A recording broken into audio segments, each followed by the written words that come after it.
unis dans la douleur. Malgré leurs différends, le prince de Galles et le prince Harry ont marché côte à côte, derrière le cercueil de leur grand-mère, Élisabeth II, mercredi 14 septembre 2022 lorsqu'il a quitté le palais de Buckingham pour rejoindre Westminster Hall. Juste devant eux, il y avait le roi Charles III, sur le même ligne que ses frères et sœurs, la princesse Anne, le prince Andrew et le prince Edward. Le nouveau roi d'Angleterre n'a pas voulu se mettre devant eux. Ainsi, ils étaient disposés par ordre de naissance. Juste derrière eux, se trouvaient donc les deux fils du roi Charles III. La procession militaire a duré pas moins de 38 minutes. La dépouille de la reine et tout le cortège ont longé St James Park, avant de tourner vers Horse Guards Parade, puis de rejoindre Westminster Hall.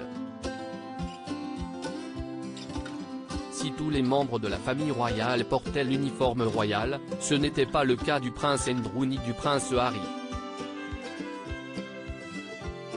Le premier ne peut plus le porter depuis qu'il a pris la décision de se mettre en retrait de ses fonctions royales en janvier 2020. Le troisième enfant de la reine a lui été destitué à cause de ses problèmes judiciaires alors qu'il est accusé de viol, même s'il reste présumé innocent des faits qui lui sont reprochés. De leur côté, la reine consort Camilla, ainsi que les épouses de William et Harry, Kate Middleton et Meghan Markle, ont suivi la procession en voiture et ont ensuite retrouvé leur mari à l'entrée de Westminster Hall. Elles ont pu assister à la bénédiction. Le prince de Galles et le prince Harry n'avaient plus été vus côte à côte depuis très longtemps pendant 4 jours, jusqu'à lundi 19 septembre 2022, jour des funérailles nationales de la reine. Son corps va reposer à Westminster Hall.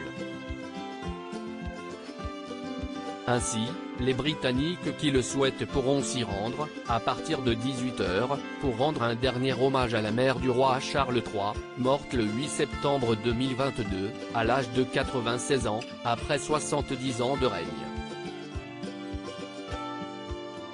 L'image forte de cette procession restera de voir marcher, côte à côte, les deux fils de Lady Diana.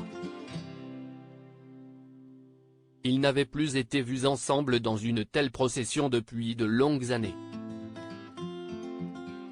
Lors des funérailles du prince Philippe, ils n'avaient pas marché côte à côte. Dernièrement, lors du jubilé pour célébrer les 70 ans de la reine, le nouveau prince de Galles et le prince Harry n'étaient pas arrivés ensemble lors de la messe. Lors de la procession, le prince Harry semblait être très marqué et touché, tout comme son grand frère.